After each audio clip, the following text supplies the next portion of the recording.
And I know they really wish we would fall till we fall. I'm the big bad wolf, there's a full moon, y'all. Yo, what's going on, everybody? Welcome back to my channel. Today's video is going to be another gun comparison between two Suros Scout Rifles that are at 180 RPM. Both of them are very good. I've seen them being used in Crucible pretty abundance, actually.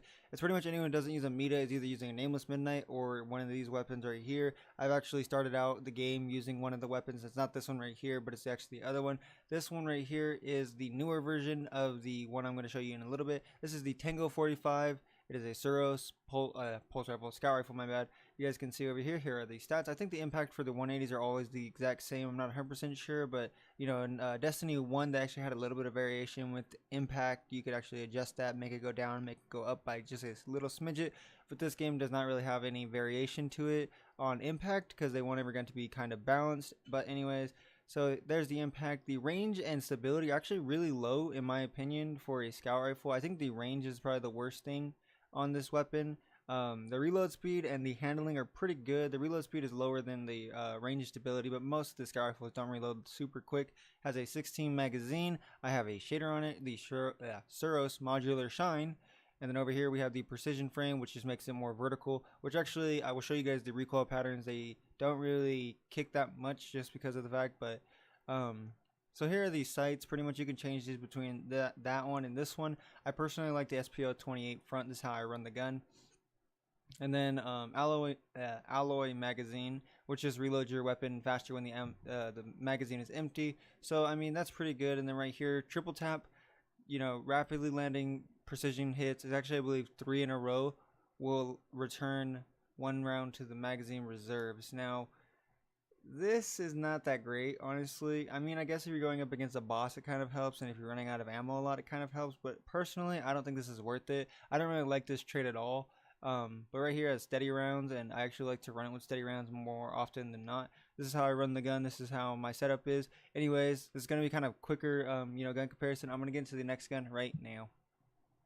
Here is the next weapon. It is also a Suros Scout Rifle. As you guys know, this is what the comparisons usually are. It's between two guns that are super similar. And wow, did my screen glitch out. I hope that was recorded because wow, I don't even know what that was. Anyways, I'm going to show you the gun before my computer blows up or something.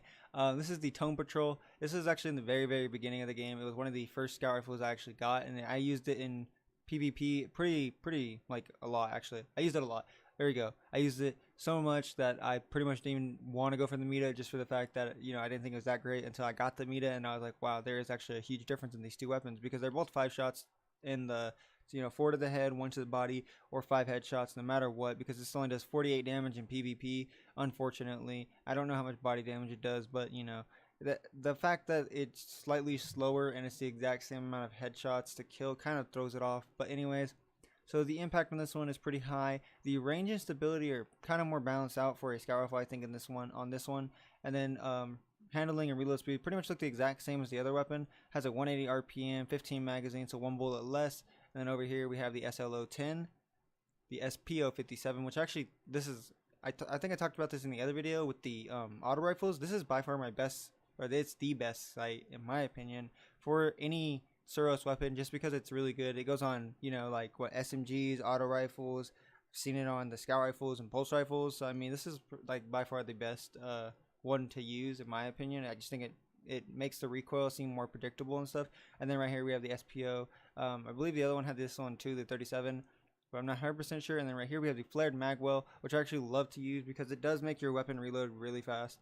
If you wanted more range though, you can easily just do that. But I think the fact that I get 2 buffs over here instead of just 1 is why I like to use the flared magwell. I'm actually going to do a, you know, a comparison between the two guns. So you guys can see the Tone Patrol has more range, has less stability and less handling, but way more reload speed, and it also has a slightly smaller mag. And then the precision kills create an elemental explosion, or whatever, the damage explosion. It's actually really good for PvP and PvE, because if you get a 5-shot headshot, you know, kill in PvP, you can damage the person next to him and actually get a 4-shot PvP kill, you know, headshot, critical, whatever.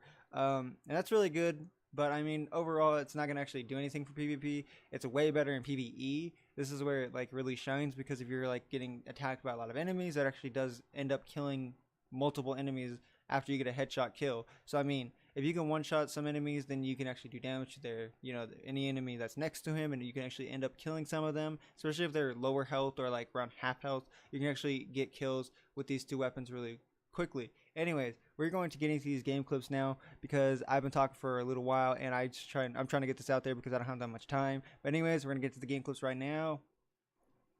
Alright, so to get this started off, we're actually going to do the recoil patterns for these two weapons. I'm starting out with the Tango right now, and we're just going to shoot with no, right stick at all. We're just going to shoot the gun. You guys can see it's pretty much 100% controllable. This is like not even bad recoil at all. Just scoot over a little bit. Pretty much 100% vertical. It does kick to the sides a little bit, but if you tap your right stick, then you pretty much have this thing under control. Now we're going to switch over to the next weapon. I was going to say next one, but I kind of like stopped myself. I don't know why. Okay, there we go. And then this one has a little bit more recoil, and it seems a little bit harder hitting, and that's kind of apparent based on the stats and stuff. But it does, like, I don't know, it feels nicer when you're holding down the right stick, controlling the recoil. Anyways, that's pretty much it for the recoil patterns. As you guys can see, there's the two recoil patterns for the guns. And yeah, now we're gonna get to actually damage, and I'm gonna do the math on the calculator, and put it up in the screen on the top left side of the screen, so you guys can see the max damage it would do in PvE. And then if I can, I will get PvP clips and put up the damage for that as well. Alright, so here we are on IO. I will actually be going to find some enemies now to test out these weapons and damage. The damage is pretty much the exact same on both weapons, despite the range being different on the two. So there you guys saw 248 on headshot. If the enemies are all the same level, around the same level and rank and stuff like that, they will always be the exact same damage. So 89 damage right there with 248 critical. I'm pretty sure if I could find one more enemy just to confirm this, I'm pretty sure it will be the exact same damage for him as well. Oh, there's a Vex actually. Alright, so I'm actually doing more to the Vex, except on critical. I don't understand why, but pretty much any enemy that's the exact same level will be always the exact same damage, no matter what weapon you're using, as long as it's a fast firing or slow firing one. And what is this? What is going on? No, let's just end these guys really fast so I can... Oh, damn it.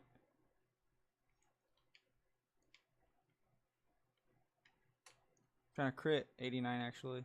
That was what I did before. So yeah, the hobgoblins obviously were just higher leveled, and that's why the damage was different on them. And yeah, I don't know like what else to say about that. So pretty much I'm just going to calculate the two for the weapons, and then I'm going to test out the explosive damage right now. I want to see if I can try and get it so you guys can see that it does work and it's actually worth it, and it's what makes the gun better. Oh my god, I'm going to die. So there you guys see, it almost took down half his health. And yeah, I mean the damage is the exact same between the two weapons. It's pretty much just the trait. If you guys actually can hit your precision shots quickly, or you're going up against a boss, then I guess the other one is better. And what am I doing to them? The exact same amount of damage. So they're both in the range. The range is not bad on either one of these weapons, but then again, scout rifles do have the furthest range in the in all the weapon classes besides snipers, I guess. But no one uses snipers because they're garbage in this game. And then those guys are also higher leveled. Okay. That's crazy. That could be because they're thralls, and I'm gonna kill him. Okay. Anyways, I'm gonna do some PvP clips because this video is way too short. I don't know what I was thinking trying to do these two weapons. They're so similar. They're too similar in my opinion. So I'm gonna try and get some PvP clips for you guys, and then we'll pretty much end the video off after that. All right. So this is gonna be my 5th or 6th game now, and I cannot get any clips. I'm not even joking. Literally every single clip is get a kill then instantly die because I'm getting double teamed, or get a kill only because he was shot like it was weekend or something. So pretty much I'm going to try one last time. I'm going to do this gameplay, and I'm going to put these clips in it, whatever I can get with which one I'm using now. I think I'm on the Tone Patrol. So let's see what I can really do. So like again, no kill and stuff. And that should have been a kill. I don't know where those crits went, but whatever. I think I'm just going to start cutting around in the video just so you guys can see the damage of the gun. I mean, this one feels way better, personally. I like this one like probably 10 times more than the other one. I don't know why such a huge number, but it just feels more consistent. And wow, there, like you see, I can clearly tell what this game is like and stuff. But anyways, So the damage is 48 to the head, which is really good, I'd say. But personally, I don't see the point in using a 180 when it's the exact same thing. Like, it's still 5 bullets no matter what. I mean, the body shot damage is higher, which means you can get a kill on the body much quicker. But that's about it. And yeah, I mean, that's pretty much it for the video. Oh my god, the game lags right now. Okay, anyways, that's pretty much it for the video. I'm going to do the math, put it up on the screen, and I hope you guys did enjoy. If you did, please hit that like button, subscribe for daily Destiny 2 videos, and I'll see you guys all tomorrow for another video. Look at how bad my computer is lagging right now. Wow. Anyways, see you guys.